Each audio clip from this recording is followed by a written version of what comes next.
నా ఫోన్లో ఛార్జింగ్ అయిపోయింది. అమ్మయ్యా, బా ఛార్జింగ్ అయిపోతానే ఉంటుంది అబ్బా ఇప్పుడు.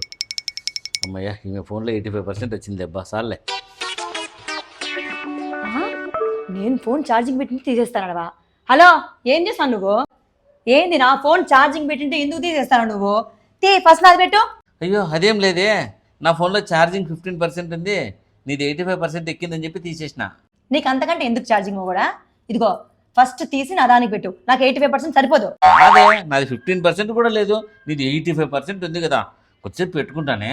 ఫస్ట్ ఛార్జింగ్ పెడతావా పెట్టవా? ఏంది గరిటి చూపిస్తాను అని? ఎందుకు నీకు 85% ఉంది కదా, చాలా నీకో. ఇదిగో నాకు 85% సరిపోదు. ఎందుకు అనుకున్నావా? 20% ఫ్రెండ్స్తో మాట్లాడుకోనికి, ఇంకో 20% ఊర్లో తిరిగే పునమ్మక విషయాలన్నీ మాట్లాడుకోనికి, ఇంకో 20% ఆన్లైన్ షాపింగ్ చేసింకి, ఇంకొక 20% రీల్స్ చూసింకి. రీల్స్ అంటే ఏం తెలుసా? Insta reels, shorts, social media మొత్తం చూడడానికి. ఇంకో 20% ఎందుకు తెలుసా? మా అమ్మతో మాట్లాడుకోనికి. నీ విషయాలు, మీ అమ్మ విషయాలు, మీ ఫ్యామిలీ విషయాలన్నీ మేము డిస్కషన్ చేద్దాం, దానికి కావాలా. 15%, 5% ఇన్కమింగ్ కి, 5% అవుట్ గోయింగ్ కి, ఇంకా 5% ఎక్కువ పెట్టుకున్నావు.